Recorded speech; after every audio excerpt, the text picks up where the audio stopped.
God be gracious to us and bless us and make his face shine and make his face shine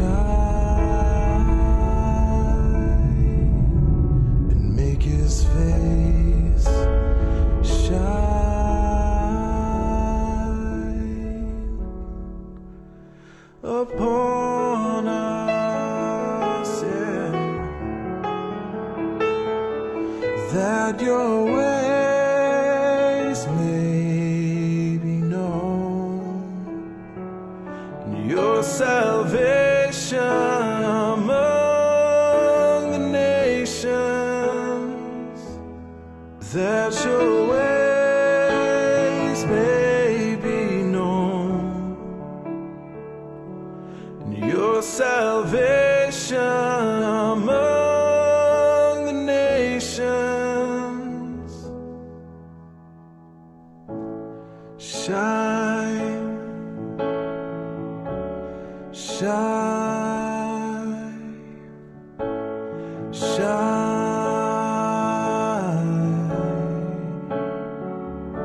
May God be gracious to us and bless us and make his face shine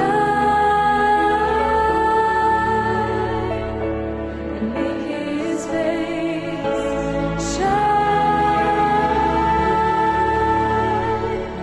and make his face shine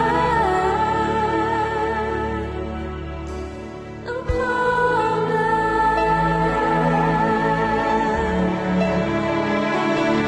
That your ways may be known, your salvation among the nations. That your ways may be known, your salvation among the nations. Shine, shine, shine.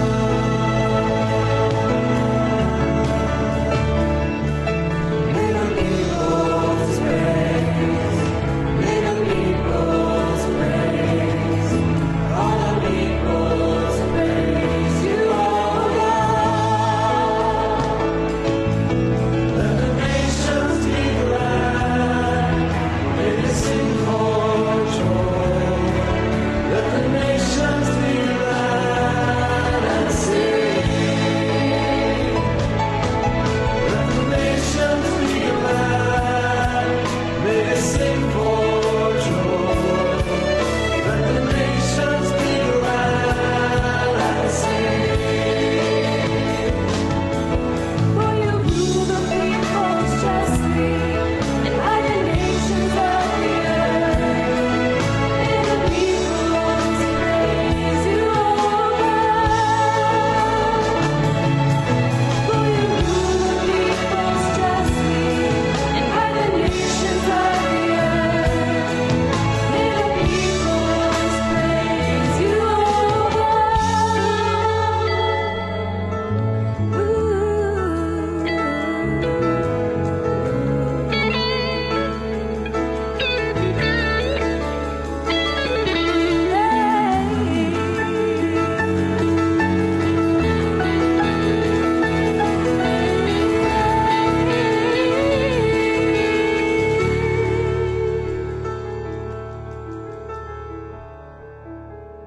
May God be gracious to us and bless us and make his face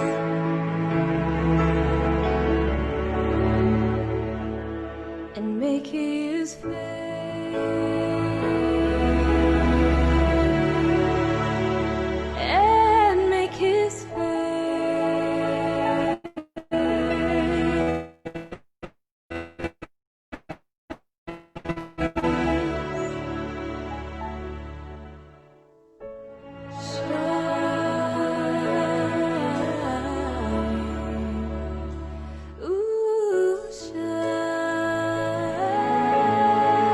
Psalm 67. May God be gracious to us and bless us and make his face shine upon us. that your ways may be known on earth, your salvation among all nations. May the peoples praise you, O God. May All the peoples praise you. May the nations be glad and sing for joy. For you rule the peoples justly. and to guide the nations of the earth. May the peoples praise you, O God. May the peoples praise you. Praise you. May the peoples praise you, O God. Let the nations be glad.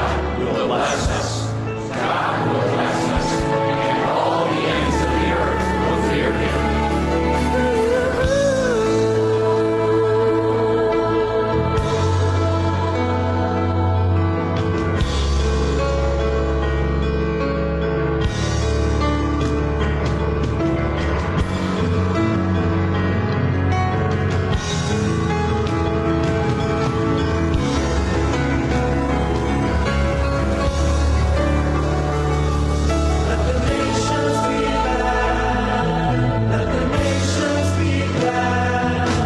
Let the nations be glad and sing.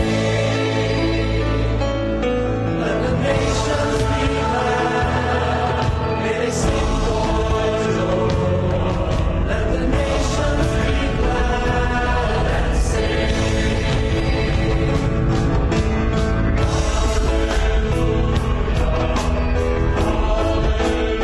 Peoples praise you, O God. Guide the nation.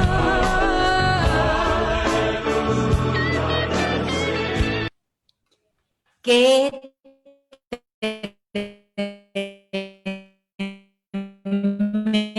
viendo este video nosotros y realmente en este mes de septiembre, que es el mes de la Biblia, queríamos poner este video porque tiene que ver con justamente la importancia de llegar a cada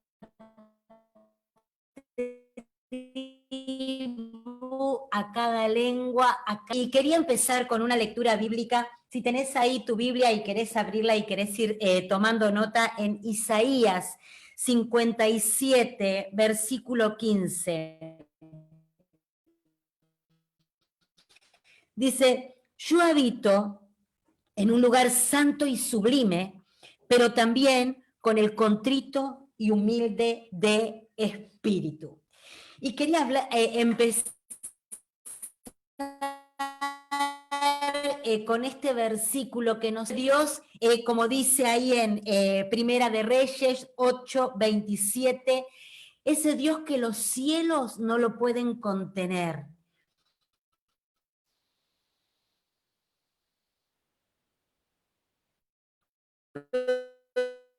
Pero que al mismo tiempo está tan cercano. Dice, habito en ese lugar del que tiene un corazón contrito. Encontrás con alguna situación de dificultad. Dios eterno, ese Dios que habita, ese Dios que es poderoso, también está ahí. Con vos. Hablábamos pasado con Jucum de las Américas, ¿no? Las comunidades misioneras de Jucum de las Américas. Invitamos al pastor Edgar Silvoso. Y él nos hablaba de es tremendo, ¿no? Que tenemos siempre esa tensión de las dos caras de una misma moneda. Ese Dios que es grande, pero que al mismo tiempo es íntimo, pero al mismo tiempo es personal. De ese Dios que es privado, pero al mismo tiempo es público. Ese Dios que vivió en la palabra en el individuo, pero también se enfoca en la humanidad. Cuando hablamos del individuo, en la palabra de Dios encontramos que Él escribe a reyes, que escribe a bien, escribe a tribus, escribe a ciudades y escribe a naciones. Qué tremenda esa riqueza, qué tremenda esa palabra de Dios, que tanto va al individuo, a lo personal, como también a lo público, como también a lo infinito, como también a eso grande. Y ahí vemos esos atributos de Dios, eterno, que los cielos no lo pueden contener, pero que al mismo tiempo es personal. Ahora, cuando hablamos de este atributo de Dios, de este Dios personal, no tiene que ver con eso egoísta, ¿no?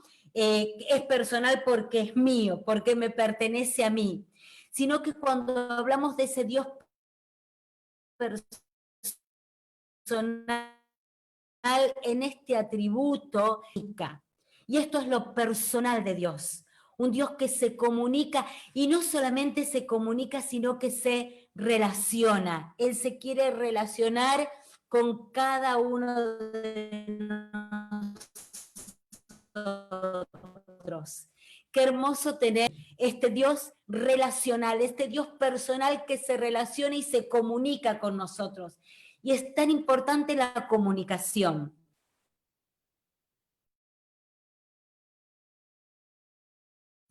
Porque cuando nosotros tenemos una buena con nuestros hijos, con nuestros líderes, con nuestros pastores, con nuestros discípulos, cuando hay una buena comunicación, florece la relación, ¿no es cierto? Pero cuando hay una mala comunicación, vemos que se muere, no puede crecer. Por eso es tan importante la comunicación. Y cuando hablamos de este Dios personal y este Dios que se comunica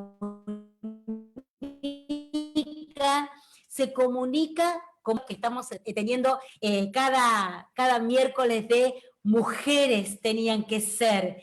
Y Él se comunica intelectualmente, ¿no? A través de la palabra, a través de la lectura, a través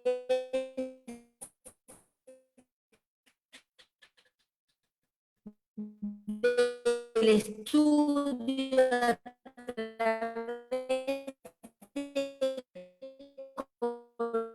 conocer de manera intelectual. Pero Él también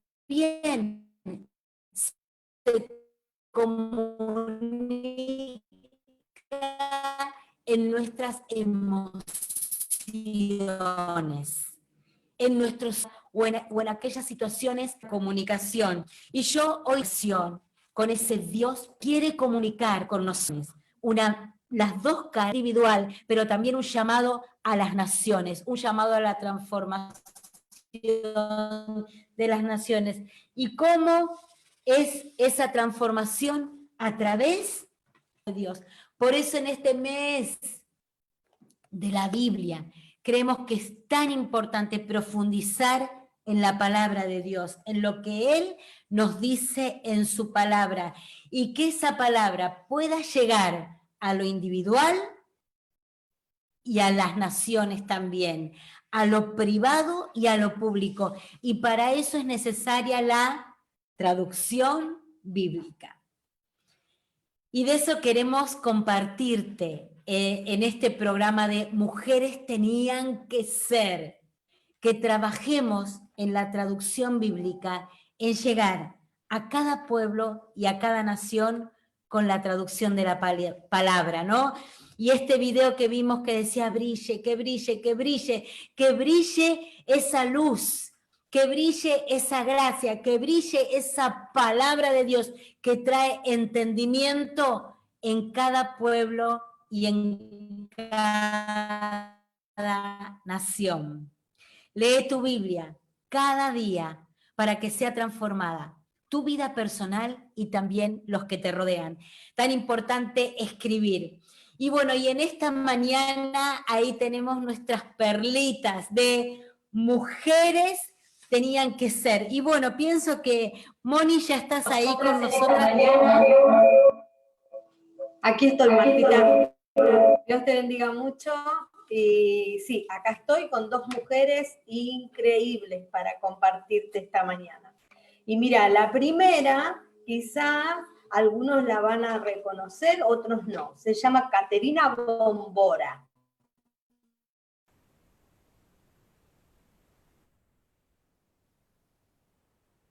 No sé si alguien les suena. Si conocen un poco de la historia de nuestra fe. Para mí es sorpresa total. Bueno, Sorpresa. Caterina Bombora, entre casa es Caté de Lutero, pero tiene una historia, era hija bastante acomodada, educación alta, buena. ¿Qué pasó? Ella pierde a su niña de 5 años cuando su mamá fallece, o sea que meterla en un convento, a los 5 añitos. Así que esta chica fue prácticamente criada en este convento donde una de sus tías, por parte de su papá, era monja, y otra de sus tías, por parte de su mamá, era madre superiora, ¿no? Entonces allí ella es criada, ahí ella aprende a leer y escribir, aprende latín, aprende un montón de cosas y a los 16 años toma los votos. Pero ¿qué pasa? Parece que la niña tenía un espíritu inquieto y no estaba muy conforme con la vida religiosa que llevaba. Y comienza a interesarse por todas estas publicaciones que hacía Martín Lutero con sus escritos acerca de la Reforma. Eso le hizo mucho ruido. Y esta chica armó una revolución en el convento, ¿no? Silenciosamente empezó a conspirar con otras compañeras, amigas, jóvenes, monjas también, que no estaban conformes con la vida que llevaban, y un día deciden escaparse en esa época, en ese tiempo de la historia. Estamos hablando de 1500, estamos hablando de tiempos donde fugarse de la iglesia significaba que se exponían a la muerte. Algo súper revolucionario, digamos, ¿no? Y lo lindo es que ellas logran escaparse, un comerciante las ayuda, escapan escondidas en barriles de pescado las chicas. Wow. Deben haber llegado bastante... necesitaban un baño. Un baño, sí, imagínate. Pero bueno, logran escaparse, Lutero las ayuda en esa fuga, las ubica. ¿Te acordás que la semana pasada hablamos que en esta época de la historia las mujeres o se casaban o eran monjas? Tal cual. Estas chicas eran monjas y se escapan. Entonces, había que acomodarlas, o que casarlas o que conseguirles un trabajo. Así que Lutero y sus amigos comienzan a ayudar y ubican a todas estas chicas. Y a casi todas les consiguen ocupaciones y demás, pero a Caterina no, la ubican con una familia bastante bien, un matrimonio que la cuida y demás. Catalina era linda, tenía muchos pretendientes, incluso tuvo 2 propuestas matrimoniales muy serias, pero ella dijo, yo solamente me caso si Martín me lo propone. Ella dijo, yo solamente me voy a casar si Lutero se quiere casar conmigo. Y él no estaba muy convencido. Y sus amigos decían que no iba a ser una publicidad buena, porque los dos habían sido, como él había sido sacerdote y ella había sido monja. No, es que daba re mal. No es buena publicidad para la Reforma. Un mal testimonio, muy mal testimonio. Pero lo logran. Se casan, y dicen que él realmente vivía eternamente enamorado de su esposa. Estuvieron casados 20 años. Y ella... cuando se casan, ella adquiere como la responsabilidad de la administración de todo el movimiento de la Reforma. Vos no te olvides que mucha gente seguía a Lutero, estudiantes, peregrinos. Claro, imagínate. Gente que iba a consultarlo para ver qué se hacía, porque todo ese movimiento era algo que estaba naciendo, surgiendo. No había modelos, ¿no? O sea, era algo totalmente nuevo. Entonces esta mujer toma no solamente sostener todo el movimiento, cría ganado, ponen una cervecería la cervecería daba finanzas como para que ellos pudieran recibir 40, 100 personas diariamente, darles de comer, darles hospitalidad. Tenía una base prácticamente. En ¡Qué donde tremendo! vivía. Los primeros jucumeros fueron. Exactamente. Y vos sabés que cuando la cosa se ponía fea con las enfermedades de la época y toda la casa se transformaba en... Y ella tenía la tirar todo, mientras Lutero se ocupaba de como el movimiento de la reforma. Entonces, como hicieron una dupla muy amalgamada, ¿no? Entonces, ¿qué cuidaba? Educaba, encontraba tiempo para leer la Biblia. Desde muy jovencita ella había leído la Biblia por completo. Wow. Y muchas veces dice que ella no solamente la leía, sino que meditaba mucho en su corazón y que muchas veces ella fue a quien Lutero fue a pedir consejo para tomar decisiones. Entonces, si bien como algunos historiadores dicen, bueno, pasó medio como era la esposa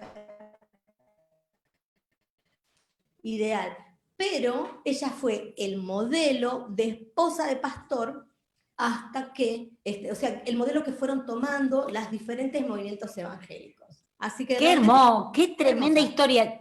Miren, ahí si tenemos la plaquita, pongamos la plaquita, que las mujeres tomen nota del nombre Catarina de Bombora. Y la buscan ahí, la googlean.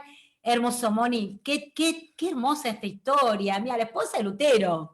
¿Viste? Y bueno, de verdad que a veces tenemos estas perlas tan cerca y no las valoramos, Es ¿no? verdad, sí, mujeres tenían que ser. Por eso me encanta este programa que empezamos a buscar estas historias. ¿Tenés otra? Tengo otra, se Sí. llama Selma Otilia Lovisa Lagerlof. Ajá. Esta realmente es muy poco conocida realmente. Ajá. Ella es una escritora sueca que después tuvo fama a nivel mundial porque fue la primera mujer en ganar un premio Nobel de literatura. Pero su historia realmente es una historia bastante interesante. Muchos de sus antepasados eran pastores o militares. Su papá era un militar, pero ellos en su familia muchos pastores. Así que esta nena que nació con una discapacidad, nació con una displasia de cadera, Wow. entonces nunca pudo caminar correctamente y tampoco jugar como habitualmente juegan otros niños. Entonces tomó la decisión de que ella iba a ser escritora. Escritora, escúchame, Marta. A los 7 años. A los 7 años. A los 10 ya había leído la Biblia completa. Y comenzó a... Mira, para nuestros nietos, Moni. Sí, ya con 10 años ya había leído la Biblia completa, así que hay que animar a los niños a leer. Y como comenzó a familiarizarse con la obra de escritores famosos como los hermanos Grimm, bueno, y cumplidos los 12 años, ella escribió su primer poema largo, ¿no? Describiendo una situación de campo, de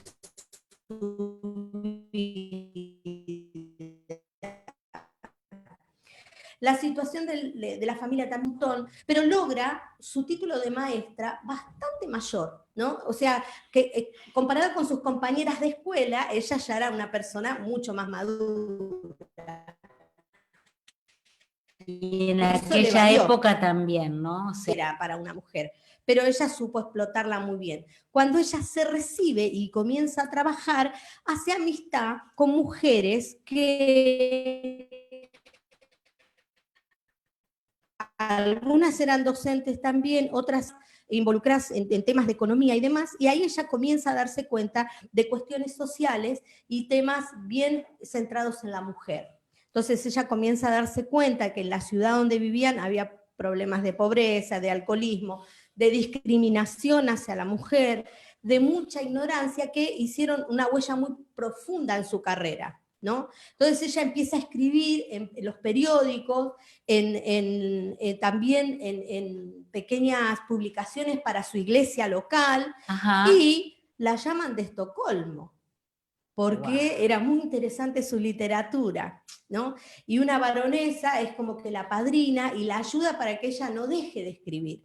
Así que ella siguió escribiendo y ganó varios premios, pero el más importante es el que le da la Academia Sueca, que le concede a ella primer premio como importante para una mujer. Fue la primera mujer en recibir un premio Nobel. ¿Sabés qué hizo con ese premio Nobel? No. Viste que como estas historias están plagadas de temas interesantes, bueno, como el tema de la guerra. La persecución nazi de los intelectuales alemanes fue terrible, Sí. y esta mujer, entre sus temas sociales, se dedicó a ayudar a los artistas, a los intelectuales a salir, a escapar del exterminio nazi, ¿no? Y ayuda a muchas personas, a tal punto que ella termina vendiendo todas sus pertenencias, entre ellos esta medalla de oro importante que le dieron como premio Nobel, Wow. para la causa, ¿no? Y no solamente ayudó a los alemanes a escapar de los nazis, sino que también en la guerra entre Rusia y Finlandia, viste que Suecia está ahí como muy vecino, también ella ayudó mucho a los refugiados finlandeses que escapaban de la guerra, de esta guerra del invierno, esta triste, horrible, tremenda guerra que hubo entre finlandeses y rusos. Wow, Así que Moni. murió a los 81 años, Mira, totalmente dedicada a estas causas sociales. a causas esto de sociales. Ayudar a todo el mundo, aún deshaciéndose de todo lo que tenía. Qué hermosas historias, mujeres, mujeres que marcaron, mujeres que no se quedaron con un no, sino que salieron adelante y apasionadas, no se quedaron con ese no, sino que se apasionaron. Tremendo, Moni, ¿algo más que me querías decir? No, y que lo más importante Sí. que yo rescato de estas dos mujeres Sí, sí. es que la base de lo que movía su corazón, que era exactamente lo que nosotros estamos tratando de hablar hoy, la Biblia. La Tener Biblia. acceso a la Biblia, tener La Biblia, acceso la Biblia. a entrar al corazón del propósito de Qué Dios para importante. cada mujer. Qué importante la palabra de Dios, y que la pudieron tener en su idioma, que la pudieron tener traducida, como nosotros la tenemos al español. Por eso hoy estamos con este hashtag, traducción bíblica, la importancia de, aparte de leer la Biblia, trabajar en la traducción. Y tenemos una invitada para esta mañana que ya te pido que vayas compartiendo. Me haces ese favor, empezá a compartir este Facebook, compartirlo ahí en tu muro, para que muchos puedan apasionarse y amar la palabra de Dios. Mira, te buscamos un videíto.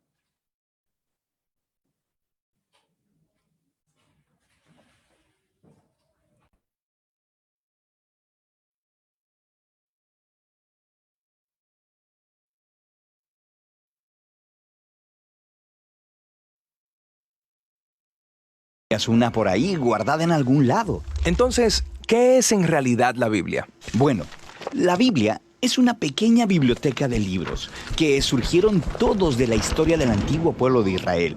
Y en un sentido, ellos eran como cualquier otra civilización antigua. Pero entre ellos existió una larga línea de individuos llamados profetas, y ellos veían la historia de Israel como no ordinaria. La veían como una parte central de lo que Dios estaba haciendo por toda la humanidad.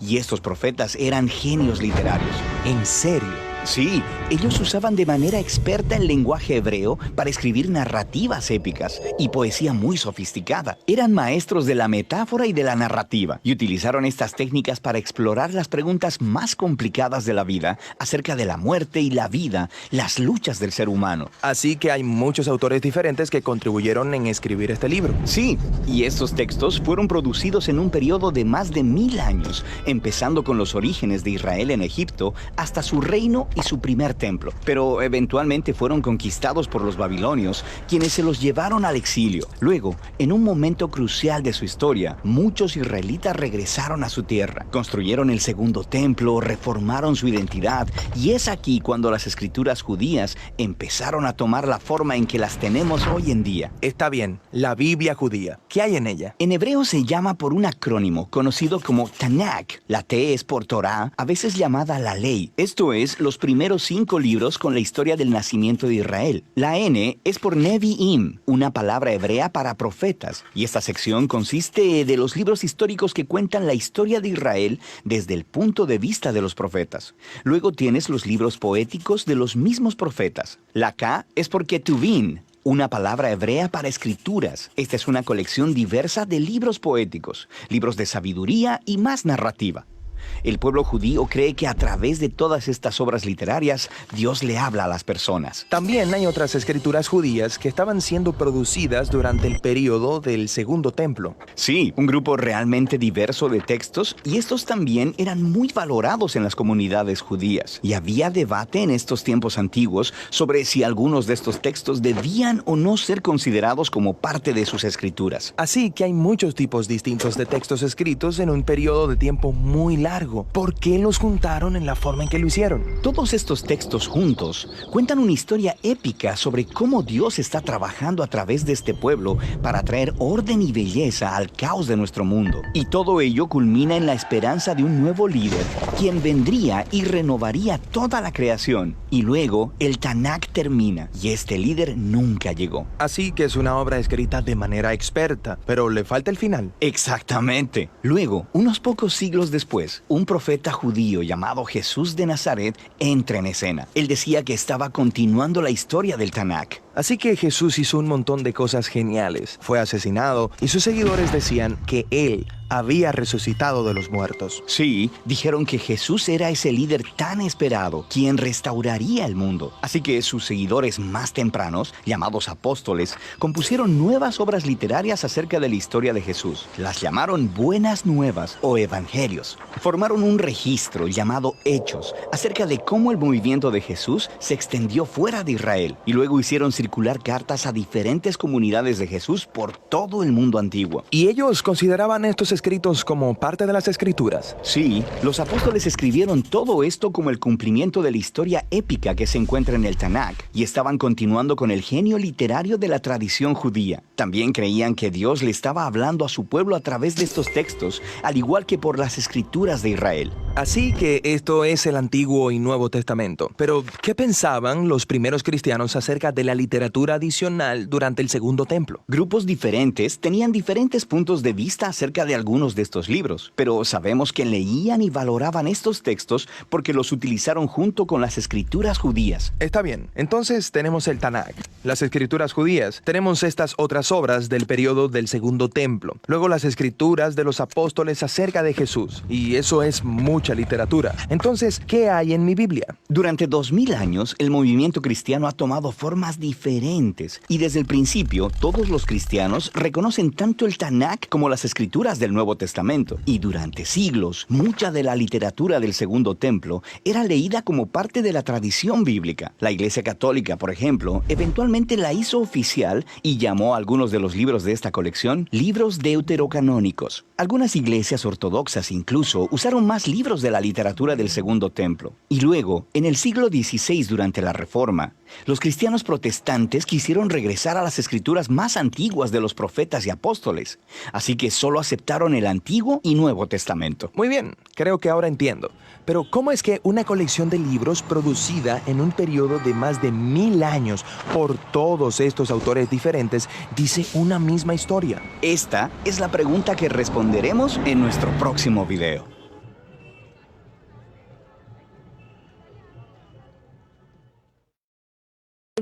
Ahora vas a tener que ver el miércoles que viene porque nos quedó por ahí la historia, aunque es la historia que ya sabemos y que es tan tremenda. Tantos libros, ¿no? Un compendio de tantos libros, pero que tienen ese significado tan profundo y tan tremendo. Bueno, Nos emociona hablar de la Biblia, de la palabra de Dios y de lo que es esa palabra de Dios para nosotros. Pero como uno de los valores que tenemos como cristianos es compartir y que esta palabra pueda llegar a otros, hablamos justamente de esto, ¿no? De la traducción de la Biblia. Así que bueno, para hablar de este tema tenemos una invitada muy, muy especial en esta mañana.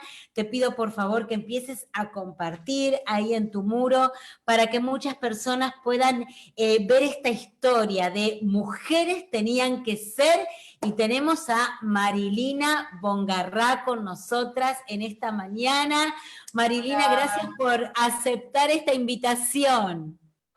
Hola Marta, hola a todos, gracias por invitarme a ustedes, la verdad que me encanta el mes de la Biblia y está buenísimo poder hablar de estos temas con ustedes.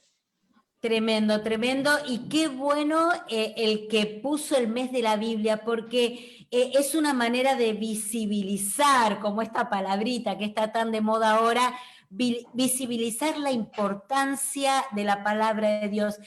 Marilina, contanos un poco, bueno, algunas cosas que yo sé, pero quizás muchas de las personas que nos están mirando no saben, que vos has trabajado en el tema de la traducción bíblica.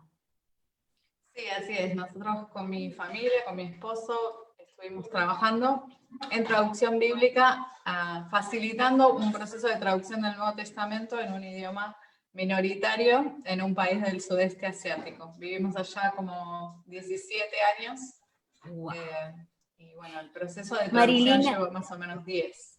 ¡Wow! 10 años, pero para Nuevo Testamento solamente. Solamente. ¡Wow! 10 años para traducir el Nuevo Testamento a una lengua.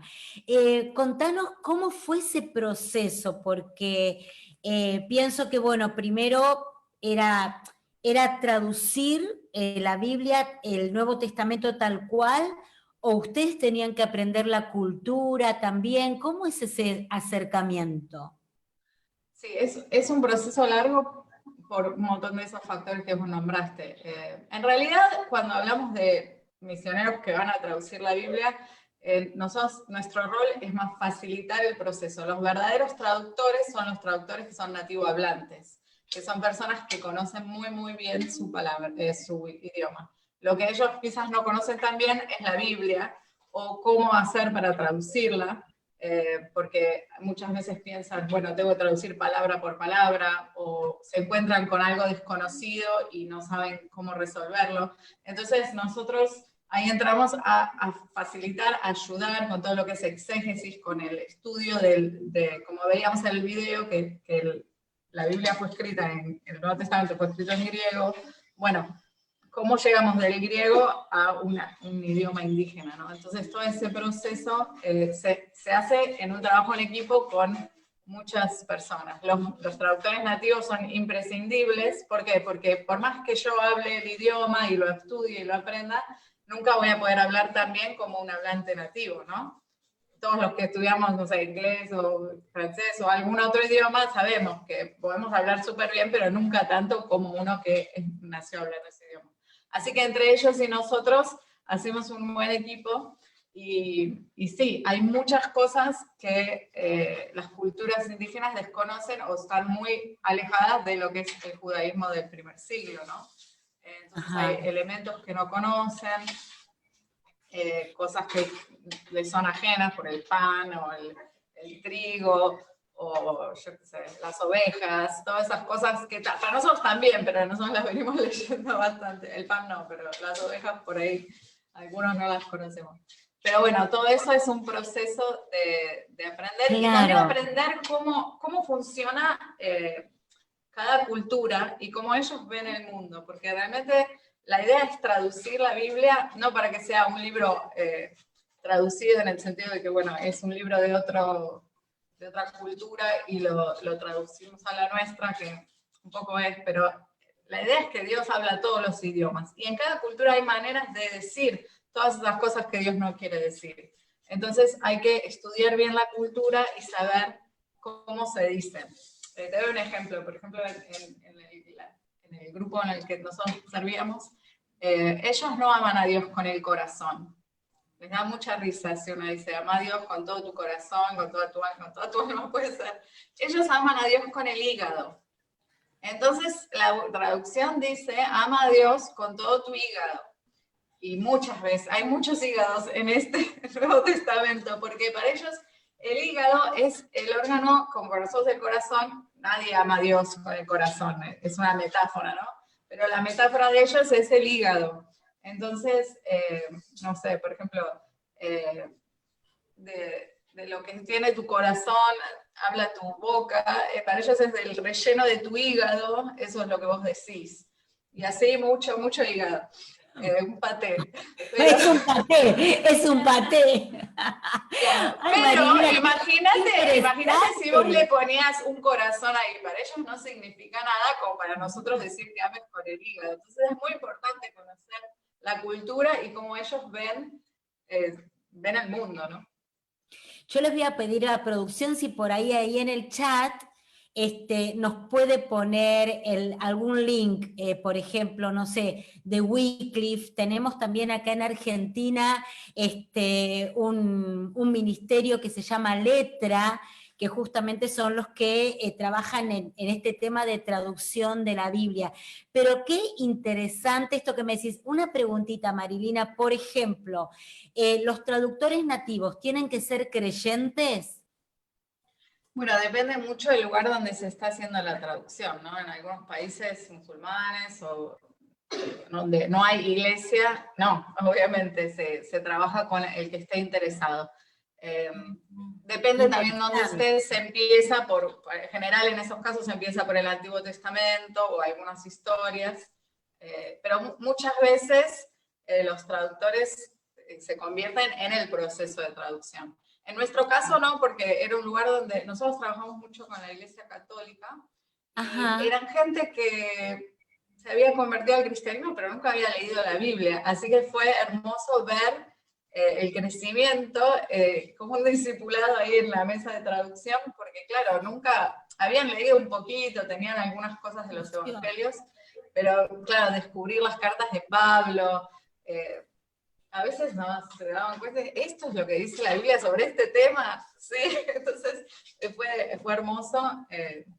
Todos, no solamente ellos, todos crecemos en la mesa de traducción, ¿no? Pero si se puede, se trabaja con gente de la iglesia y si no, no. En general la Biblia, cuando uno traduce la Biblia, es una herramienta para la iglesia, para que la iglesia la tome y la use para discipular, para evangelizar, para equipar a la iglesia a que use sus dones. Así que es un servicio, a veces es evangelístico porque no hay nadie, pero si hay una iglesia es en función de servir a la iglesia, porque es un trabajo un poco técnico y después la iglesia tiene que cumplir su rol, que es usar la palabra para evangelizar y hacer discípulos.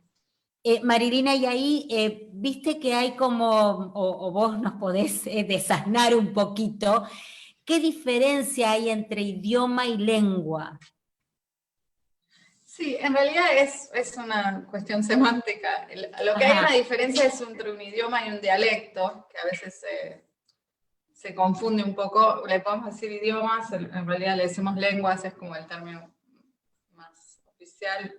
Pero en español me parece que se pueden usar los dos indistintamente. Una lengua es un idioma, se diferencia, a veces hablamos, la gente dice, no, ellos hablan un dialecto, ¿no? Por ejemplo, donde estábamos nosotros, era muy común que había muchos hablantes de mandarín y había otros hablantes de otros idiomas que no eran mandarín, Hakka, Hokkien, no sé, otros idiomas, y ellos los llaman dialectos, por ejemplo, pero en realidad son idiomas. Si una persona no se puede entender con la otra, hablan diferentes idiomas, ¿no? Y muchas veces a veces se confunde y dicen, bueno, a veces piensan los dialectos son menos que un idioma, no.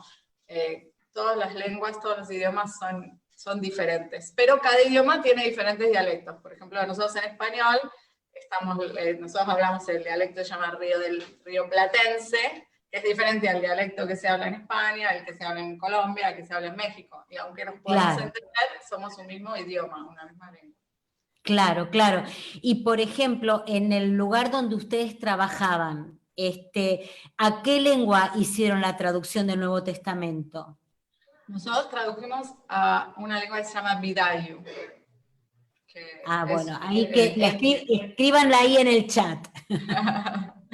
Sí, la pueden googlear, hay mucha información sobre ellos, pero ellos mismos, el pueblo Vidayu, habla por lo menos 6 diferentes lenguas. ¿Sí? Wow. Y dentro de cada lengua hay varios dialectos, así que nosotros en la mesa de traducción teníamos 3 dialectos, y a veces decir, bueno, ¿ustedes cómo dicen eso? Imagínense de México y Argentina, ¿no? Tratando de decir, bueno, ¿cómo decimos, no sé, frijol? Bueno, no, nosotros decimos poroto. Bueno, había que buscar algo más o menos que funcione para todos. Pero a veces, idealmente, sería bueno tener una Biblia para cada dialecto, pero es como demasiado difícil, especialmente esta gente que no tiene nada. Así que... Claro. Marilina, y ustedes, por ejemplo, con el tema de la traducción bíblica, los traductores bíblicos, ¿cómo evalúan, por ejemplo, para hacer el esfuerzo de la traducción? ¿Evalúan por la cantidad de gente? ¿Evalúan por la demografía del lugar? ¿Cómo evalúan para decir, bueno, vamos a tomar este proyecto para traducción? Sí, eso es súper importante, porque de las, no sé, 2000 idiomas que faltan, hay algunos que se sabe, sí, necesitan traducción, y hay unos que realmente es posible, pero no sabemos.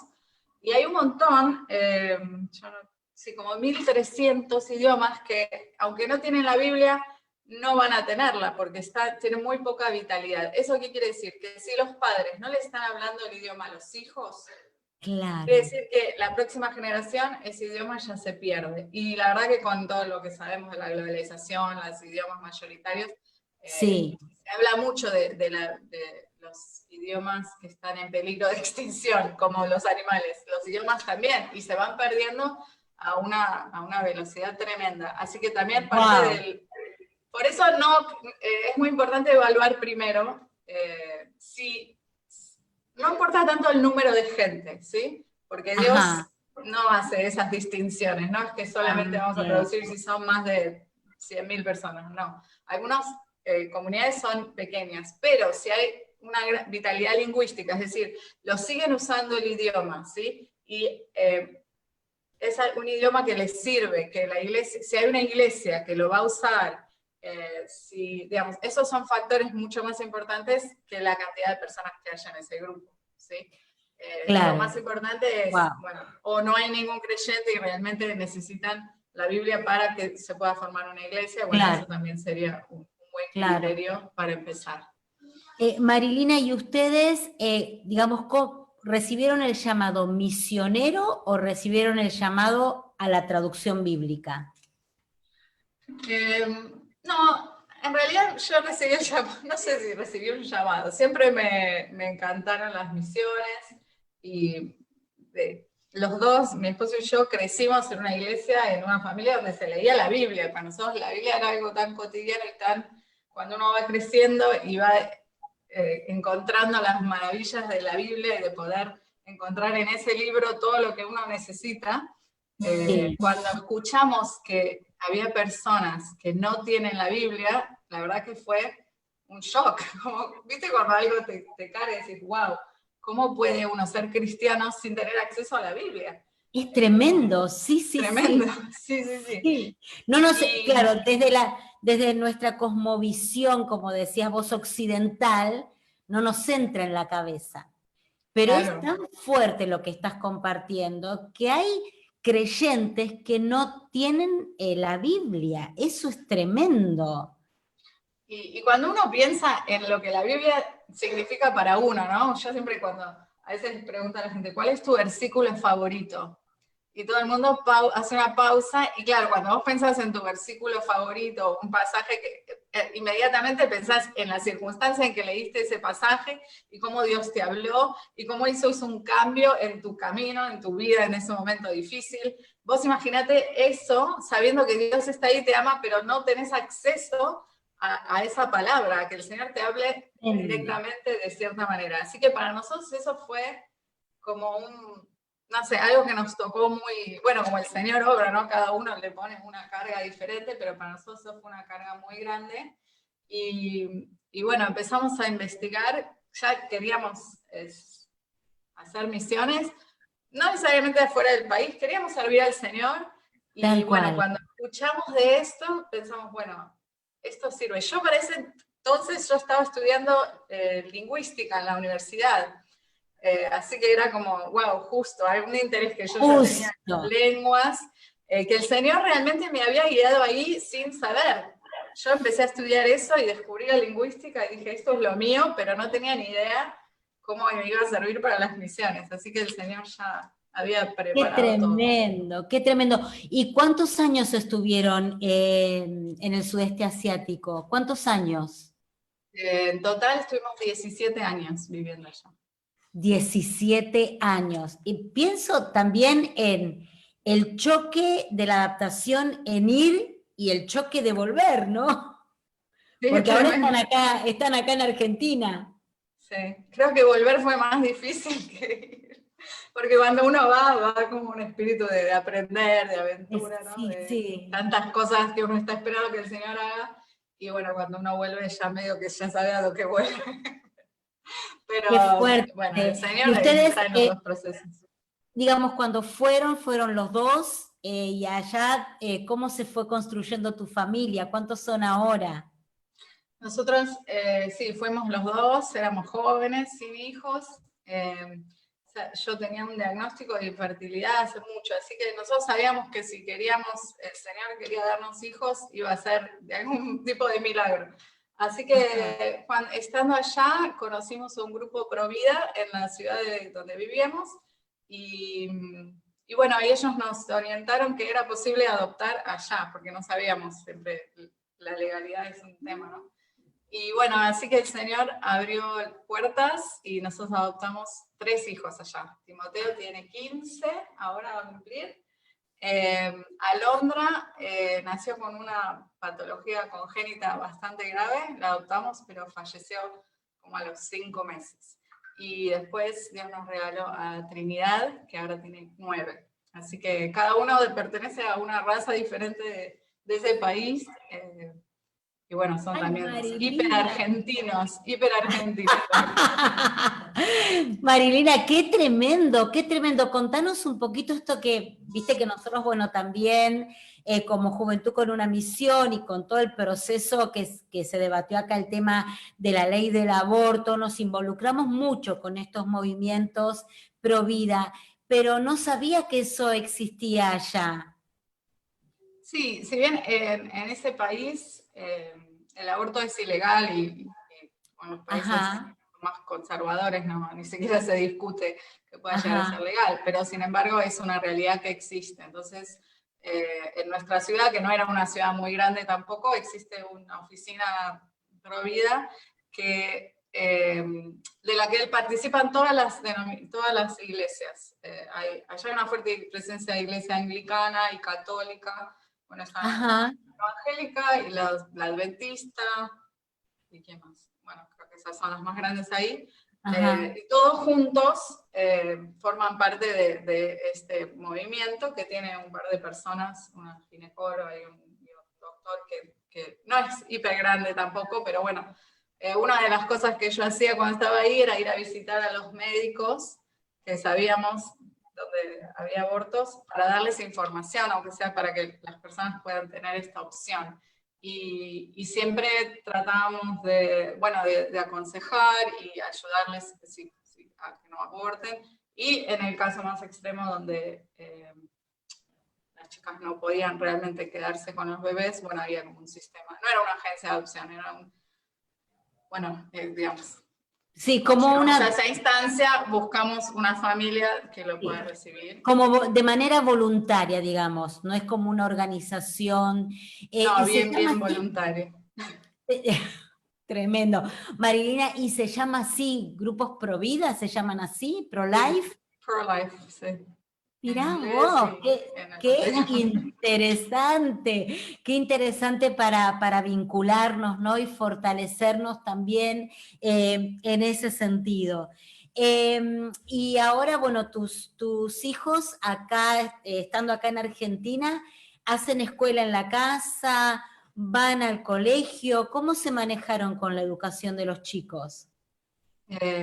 No, volvimos y están yendo, bueno, ahora este año están yendo en casa. Bueno, ahora estamos en cuarentena, claro. Cuando podíamos, iban a la escuela acá en español. Sí, fue un Ajá. proceso de adaptación. Trini, por ejemplo, cuando nos empezamos a volver, ella no hablaba mucho. En casa hablábamos español, pero ella dijo, no hablo más español, así que, bueno, entró a la escuela sin hablarlo, pero bueno, enseguida se puso al día. La verdad que contamos con una iglesia y un equipo de apoyo que nos dio una mano tremenda. Así que bien, los chicos están adaptándose, y si bien bueno, si hablamos de los chicos de la tercera cultura, ¿no? Porque ellos tienen la cultura de allá, nuestra cultura, claro, y esta tercera cultura que no saben bien de dónde son, pero son otra cosa, ¿no? Así que tienen esa mezcla de idiomas, de gustos, de cosas culturales que, bueno, que está bueno, que son parte de lo que ellos son, como Dios los creó y preparó para ellos, ¿no? Qué tremendo, Marilina. Y te hago una pregunta, ¿están con proyectos para volver? ¿Ya se quedarían en Argentina? ¿Están pensando en...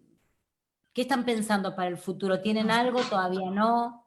Sí, en realidad nosotros volvimos, pero seguimos trabajando en traducción bíblica, ahora como consultores. Como te contaba, que la traducción es un trabajo en equipo. En equipo. Digamos, los traductores, los facilitadores, creamos como el primer borrador y lo revisamos, pero siempre tiene que venir una figura externa, que es la del consultor, que hace como un control de calidad, si querés. Entonces chequea que una de los pilares de la traducción bíblica es que la traducción tiene que ser fiel al original, ¿no es cierto? Es como que se tiene que entender, tiene que ser clara, tiene que ser natural, pero tiene que ser fiel. Entonces el consultor chequea un poco eso, y bueno, hace preguntas al equipo, trabaja con el equipo, y también hace preguntas a personas de la comunidad para ver qué están entendiendo.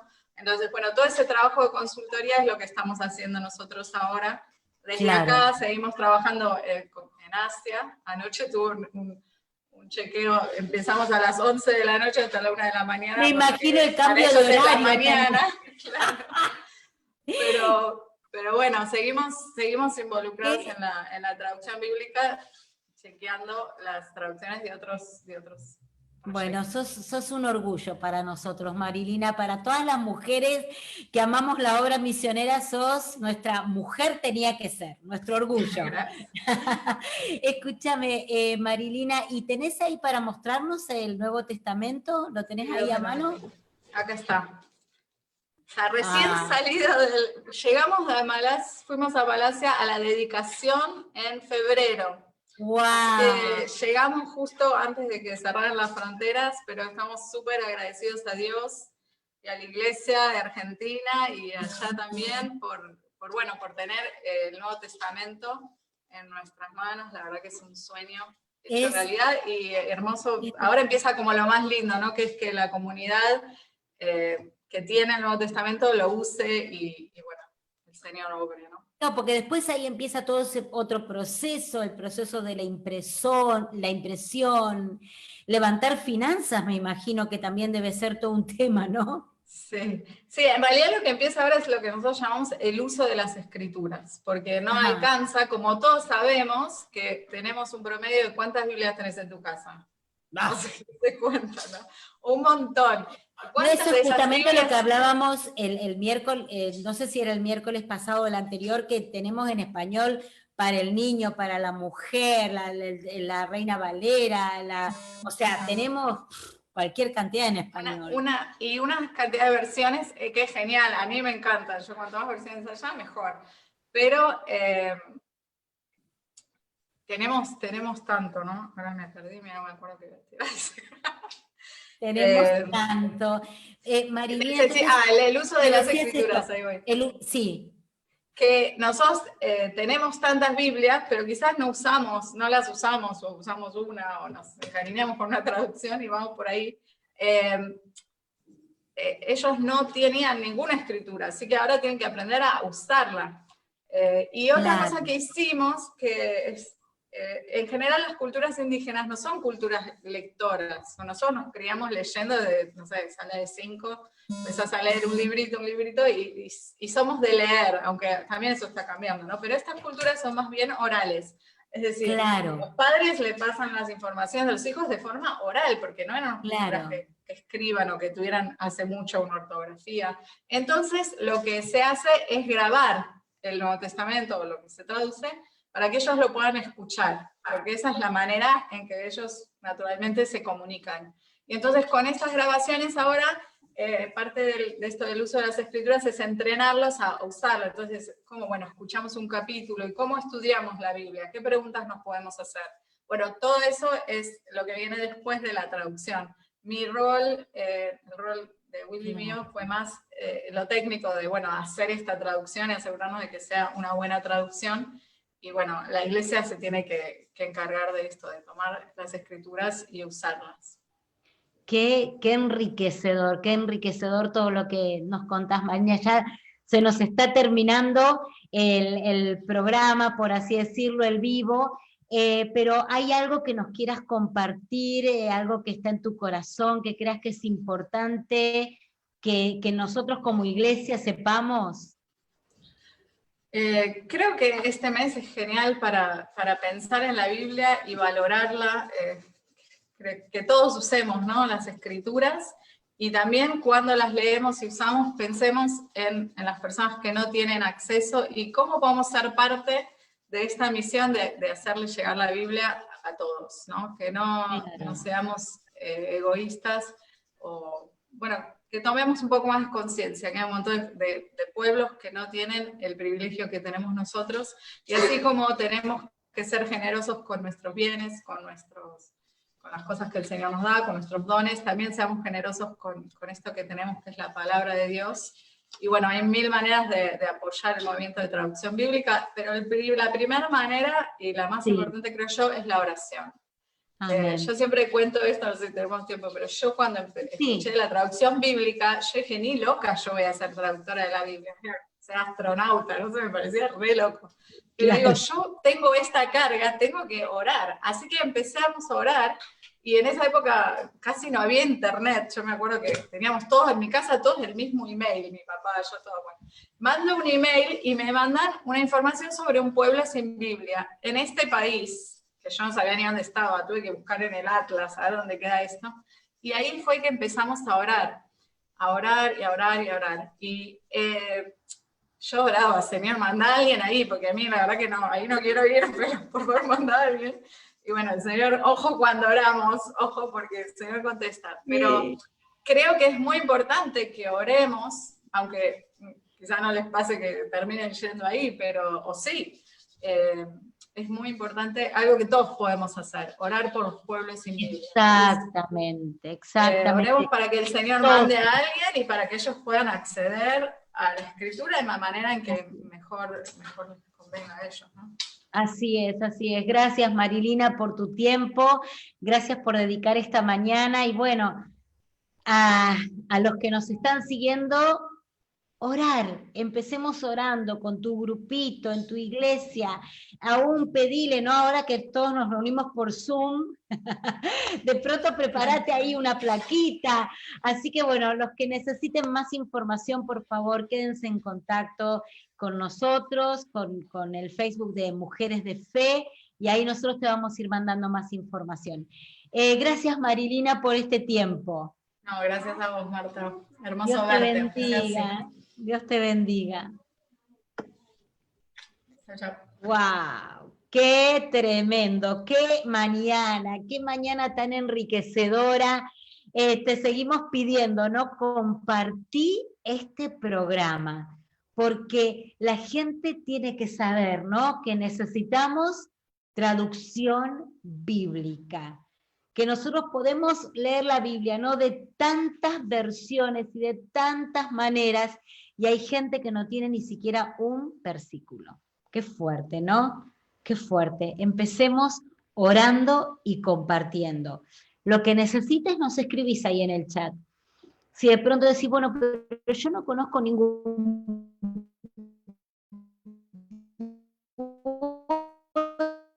pueblo, no sé cómo buscar en internet. Nosotros te buscamos y ahí vamos por la traducción bíblica.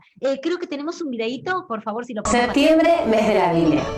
En 1534, Martín Lutero concluyó la traducción de la Biblia para los pueblos.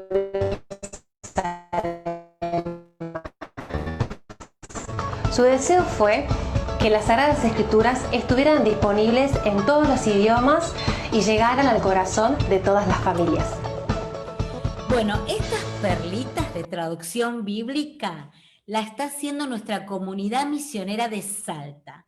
Así que si por ahí podemos poner el link de la comunidad misionera de Salta, y ahí vas a tener todos los días así, que nos hablan, nos dan de la traducción, de lo que fue la imprenta, de cuántos libros, va a estar espectacular. Vamos a tener 30 de estas, así que ponete ahí en línea. Y bueno, no sé si tenemos anuncios. Sí, tenemos anuncios. Bien, bien. Hoy en la tarde tenemos otro foro de la Coalición de Mujeres que va a estar genial, con Amparo Medina a las 5 de la tarde. Ese no se lo pierdan, porque está, miren, no saben lo que costó conseguir esta mujer. Amparo Medina es una mujer tenía que ser, que era de ¿cómo se llama? Como de Sendero Luminoso, ¿no? Ayúdame ahí, producción. De la guerrilla. Así que por favor, no te la pierdan, una mujer de la guerrilla que de pronto, así como fue tan fuerte para la guerrilla, así se pone con toda la pierdas hoy. Bien, de estrategias de control poblacional, así que todas juntas hoy en la tarde con la Coalición de Mujeres.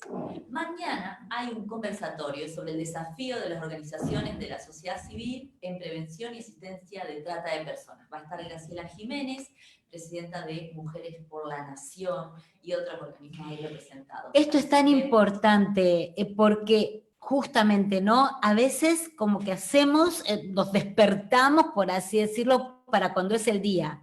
¿Se acuerdan que hicimos todo este tema de trata, el programa de trata?